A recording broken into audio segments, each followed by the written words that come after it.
जनों, आज नेताजी सुभाष की जन्म जयंती है।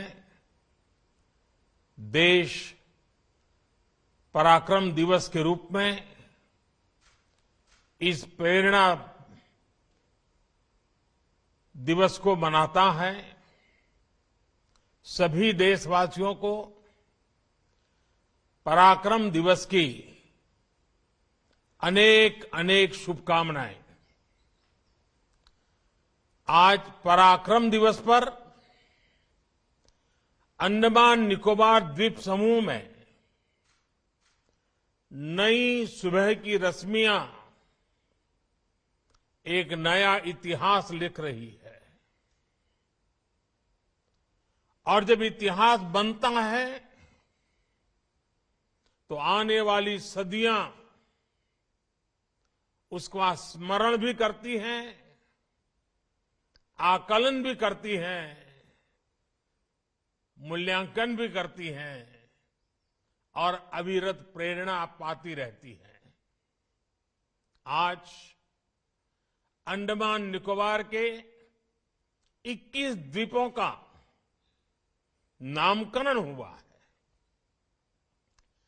इन 21 द्वीपों को अब परमवीर चक्र विजेताओं के नाम से जाना जाएगा।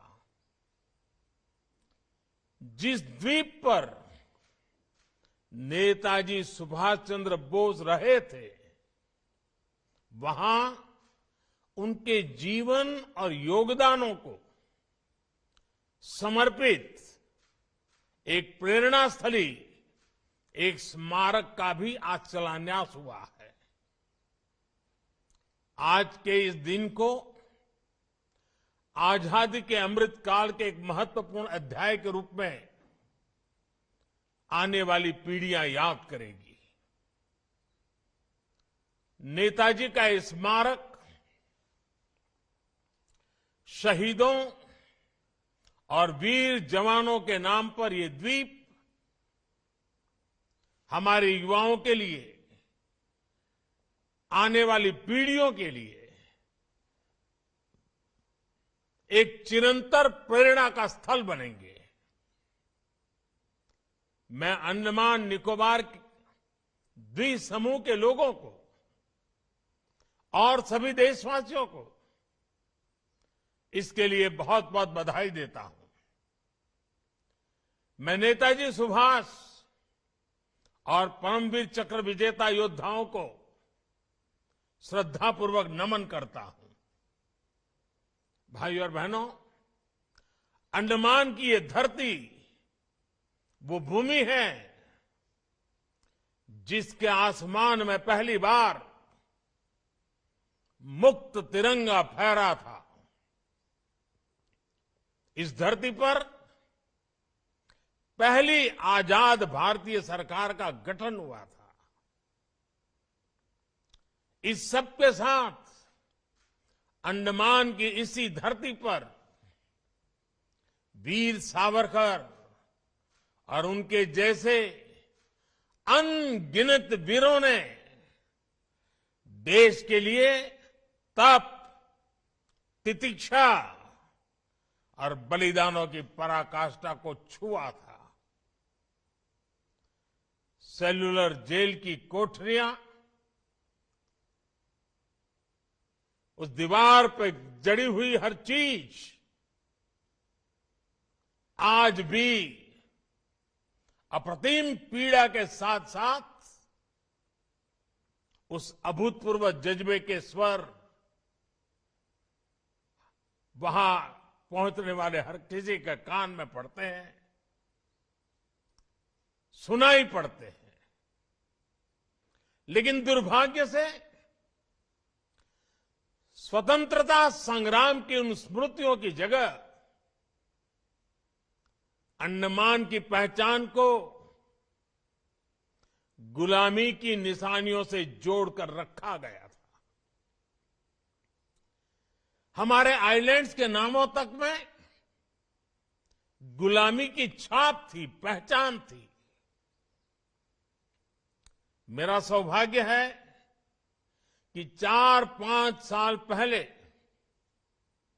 जब मैं पोर्ट ब्लेयर गया था तो वहां मुझे 3 मुख्य आइलैंड्स को भारतीय नाम देने का अवसर मिला था। आज रॉस आइलैंड नेताजी सुभाष चंद्र बोस द्वीप बन चुका है।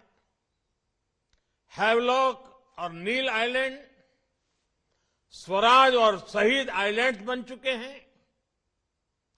और इसमें भी दिलचस्प ये कि स्वराज और शहीद नाम तो खुद नेताजी का दिया हुआ था। इस नाम को भी आजादी के बाद महत्व नहीं दिया गया था। जब आजाद हिंद फौज की सरकार के 75 वर्ष पूरे हुए तो हमारी सरकार ने इन नामों को फिर से स्थापित किया था। साथियों, आज 21वीं सदी का ये समय देख रहा है कि कैसे जिन नेताजी सुभाष को आजादी के बाद भुला देने का प्रयास हुआ, आज देश उन्हीं नेताजी को पल पल याद कर रहा है।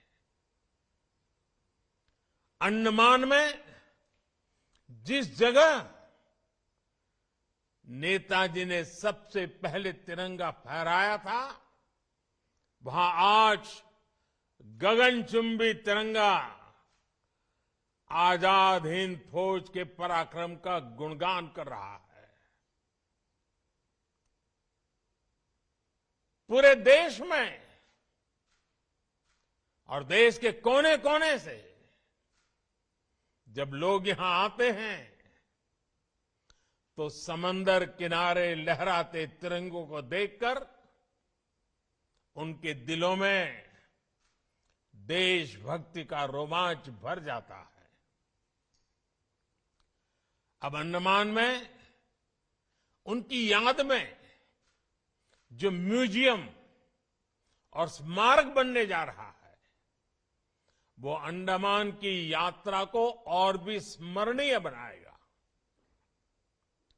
2019 में नेताजी से जुड़े ऐसे ही एक म्यूजियम का लोकार्पण दिल्ली के लाल किले में भी हुआ था। आज लाल किला जाने वाले लोगों के लिए वो म्यूजियम एक प्रकार से हर पीढ़ी के लिए प्रेरणा स्थली की तरह है। इसी तरह बंगाल में उनकी 125वीं जयंती पर विशेष आयोजन हुए थे। देश ने इस दिन को पूरे धूमधाम से सेलिब्रेट किया था। उनके जन्म दिवस को पराक्रम दिवस के रूप में घोषित किया गया। यानी बंगाल से लेकर दिल्ली और अंडमान तक देश का ऐसा कोई हिस्सा नहीं है जो नेताजी को नमन न कर रहा हो, उनकी विरासत को संजो न रहा हो। साथियों, बीते 8-9 वर्षों में नेताजी सुभाष चंद्र बोस के जुड़े ऐसे कितने ही काम देश में हुए हैं जिन्हें आजादी के तुरंत बाद से हो जाना चाहिए था, लेकिन उस समय नहीं हुआ। देश के एक हिस्से पर आजाद भारत की पहली सरकार 1943 में बनी थी। इस समय को अब देश ज्यादा गौरव के साथ स्वीकार कर रहा है। जब आजाद हिंद सरकार के गठन के 75 वर्ष पूरे हुए, तब लाल किले पर देश ने झंडा फहराकर नेताजी को नमन किया था। दशकों से नेताजी के जीवन से जुड़ी फाइलों को सार्वजनिक करने की मांग हो रही थी। ये काम भी देश ने पूरी श्रद्धा के साथ आगे बढ़ाया। आज हमारी लोकतांत्रिक संस्थाओं के सामने कर्तव्य पथ पर भी नेताजी बोस की भव्य प्रतिमा हमें हमारे कर्तव्यों की याद दिला रही है। मैं समझता हूं ये काम देश हित में बहुत पहले हो जाने चाहिए थे, क्योंकि जिन देशों ने अपने नायक नायिकाओं को समय रहते जनमानस से जोड़ा, साझे और समर्थ आदर्श गढ़े, वो विकास और राष्ट्र निर्माण की दौर में बहुत आगे गए। इसलिए यही काम आजादी के अमृत काल में भारत कर रहा है, जी जान से कर रहा है। साथियों, जिन 21 द्वीपों को आज नया नाम मिला है, उनके इस नामकरण में भी गंभीर संदेश छिपे हैं। ये संदेश है एक भारत श्रेष्ठ भारत की भावना। ये संदेश है देश के लिए दिए गए बलिदान की अमरता का संदेश। वयम अमृतस्य पुत्राः। और ये संदेश है भारतीय सेना के अद्वितीय शौर्य और पराक्रम का संदेश। जिन 21 परमवीर चक्र विजेताओं के नाम पर इन द्वीपों को जब जाना जाएगा, उन्होंने मातृभूमि के कण कण को अपना सब कुछ माना था। उन्होंने भारत मां की रक्षा के लिए अपना सर्वस्व न्योछावर कर दिया था। वे भारतीय सेना के हैं, वे वीर सिपाही देश के अलग अलग राज्यों से थे, अलग अलग भाषा, बोली और जीवन शैली के थे, लेकिन मां भारती की सेवा और मातृभूमि के लिए अटूट भक्ति उन्हें एक करती थी, जोड़ती थी, एक बनाती थी। एक लक्ष्य, एक राह, एक ही मकसद और पूर्ण समर्पण। साथियों, जैसे समंदर अलग अलग द्वीपों को जोड़ता है, वैसे ही एक भारत श्रेष्ठ भारत का भाव भारत मां की हर संतान को एक कर देती है। मेजर सोमनाथ शर्मा, पीरू सिंह, मेजर शैतान सिंह से लेकर कैप्टन मनोज पांडे, सूबेदार जोगिंदर सिंह और लांस नायक अल्बर्ट एक्का तक, वीर अब्दुल हमीद और मेजर रामास्वामी परमेश्वरन से लेकर सभी 21 परमवीर, सबके लिए एक ही संकल्प था, राष्ट्र सर्वप्रथम, इंडिया फर्स्ट। उनका ये संकल्प जब इन द्वीपों के नाम से हमेशा के लिए अमर हो गया है, करगिल युद्ध में ये दिल मांगे मोर का विजय घोष करने वाले कैप्टन विक्रम, इनके नाम पर अंडमान में एक पहाड़ी भी समर्पित की जा रही है। भाई और बहनों, अंडमान निकोबार के द्वीपों का ये नामकरण उन परमवीर चक्र विजेताओं का सम्मान तो है ही, साथ ही भारतीय सेनाओं का भी सम्मान है। पूरब से पश्चिम, उत्तर से दक्षिण, दूर सुदूर, समंदर हो या पहाड़, इलाका निर्जन हो या दुर्गम, देश की सेनाएं देश के कण कण की रक्षा में तैनात रहती है।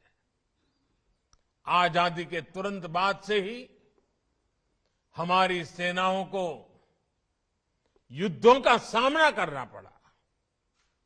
हर मौके पर, हर मोर्चे पर हमारी सेनाओं ने अपने शौर्य को सिद्ध किया है।